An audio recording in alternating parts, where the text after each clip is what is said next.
Thank you so much for that amazing, thank you for the introduction, and thank you to our previous speakers, to our keynote speakers for their really excellent provocations.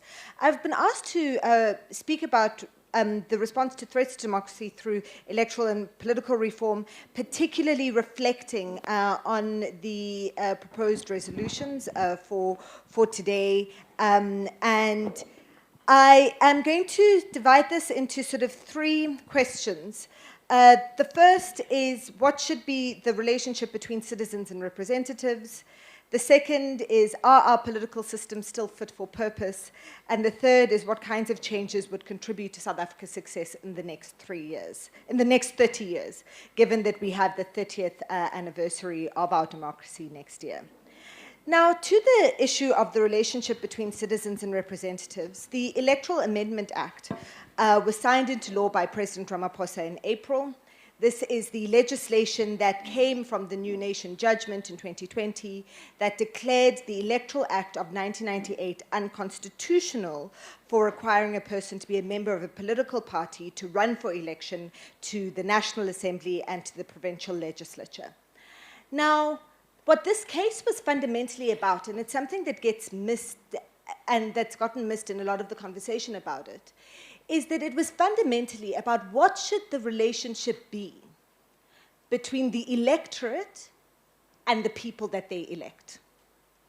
And it was based on a sense by the people who brought the case to the court that elected representatives are not accountable to the electorate. Rather, they are accountable far more to their political parties than to citizens. And the reason why they are more accountable to parties than to the citizens is because of our closed list proportional representation system, which gives free rein to political parties to decide who their representatives will be, and which means that a politician must play nice with the leadership of their party if they want to represent the country in a legislature. And so this idea of accountability or that there is insufficient accountability of representatives to the people that vote for them is something that's been a running theme in our democracy since 1994. Indeed, former President Mandela, in his last speech to Parliament in 1999, said we need to re-examine our electoral system so as to improve the nature of our relationship as public representatives with the voters. The Van Zyl-Slabbert Commission, various other investigations and commissions that have been launched by Parliament, including the Kgalema Motlanthe panel that looked into improving the functioning of Parliament, have all come to this place that says that there's something fundamentally wrong with the relationship between citizens and those that represent them, and it needs to be fixed, and one of the best ways for it to be fixed and to be addressed is to have some kind of constituency-based system that would allow for direct election. Anyone that follows British politics knows that that's not enough, that just because people directly elect their MPs doesn't mean that those MPs will be accountable to the people. So electoral reform on its own is not enough, but it is a significant first step. The MPs that worked on the reform of the Electoral Act didn't want to deal with that issue. And they made every effort to not have to deal with constituencies, to not have to deal with the issues of the nature of the relationship between representatives and citizens. So what civil society needs to do over the next few years is to put that agenda front and center of the discussion on electoral reform. One of the things that has been included into the Electoral Amendment Act is that a panel needs to be formed. The minister is required to establish an electoral reform consultation panel to have more substantive electoral reform for South Africa. My personal view is that we don't actually need a panel. What we do need is MPs that understand the issues involved in electoral reform and can actually lead an effective engagement with civil society and with each other and their parties to create, in effect, an appropriate system. MPs won't just do that, so we need to create, we need to agitate for them to do so, and to engage them to do so. And this is the only way, in terms of what Tessa was speaking about and the challenge that she put out, about how do we innovate our democracy. This is going to be one of the critical things to ensure that democracy is legitimate to the young people that are going to need to use it. The second thing, which is a shorter point, is are our political systems fit for purpose? Although we are a parliamentary democracy, we have a parliamentary system. Yes, everyone, the Constitution is supreme, but voters vote for parliament. They don't vote for the president. And neither do they vote for the judiciary.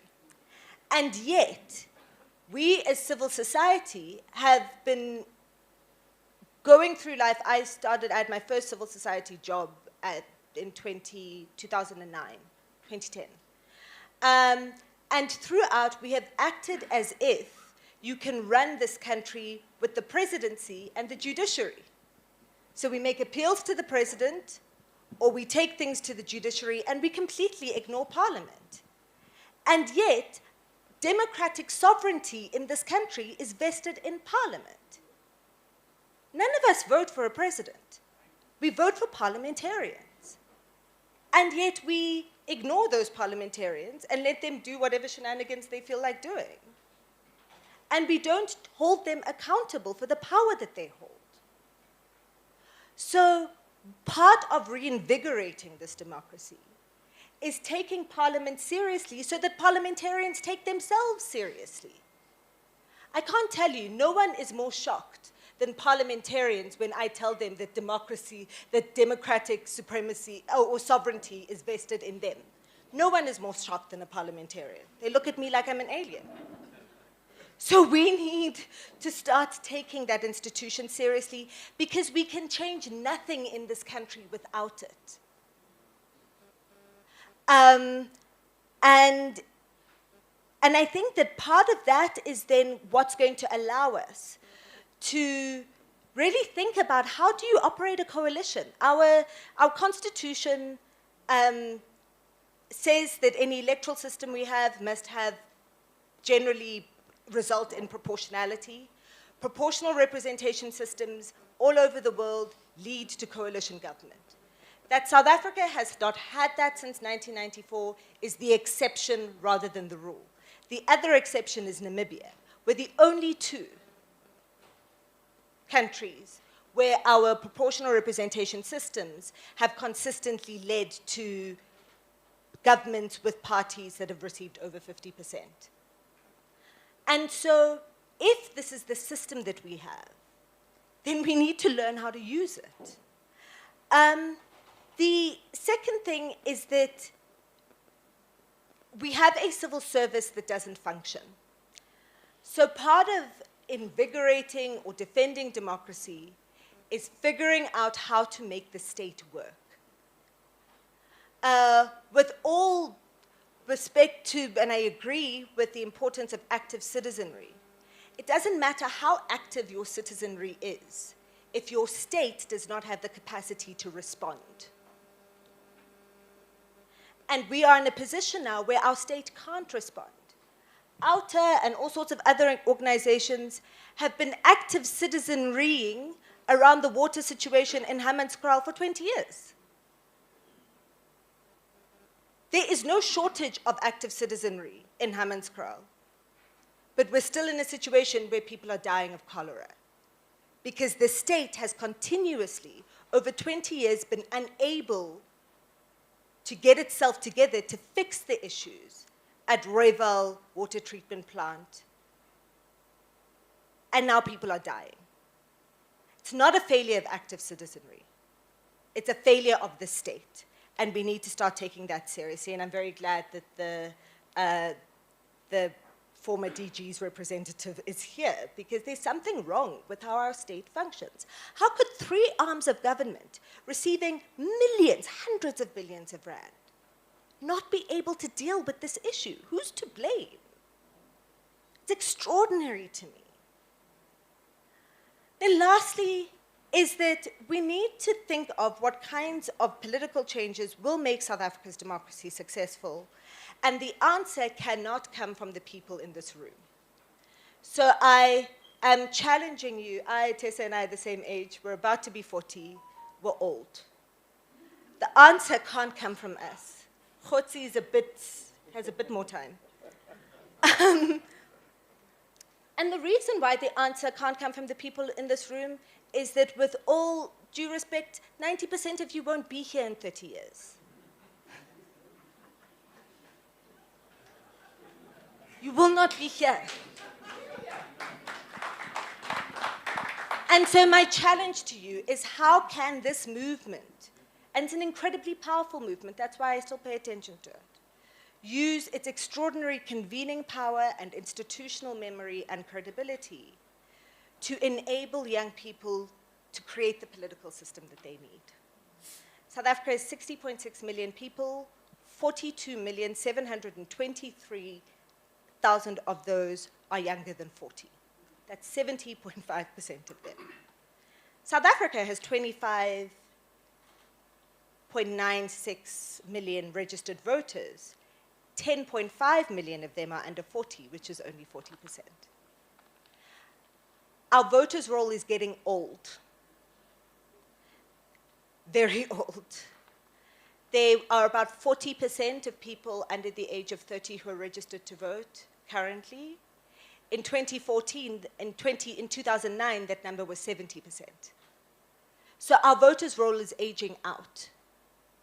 And if we continue at this rate, you'll have fewer and fewer people voting or being able to vote, and that's going to affect the legitimacy of our democracy. We're going to be like Nigeria, which has 200-something million people, and just about 20 million people who participated in this year's election.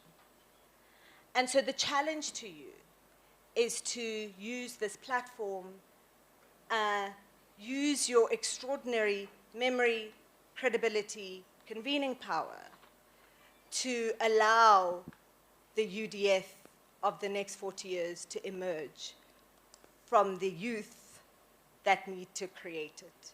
You were all in your 20s, most of you, when you joined the UDF. Allow the people who are in their 20s to lead the UDF of the future. Thank you.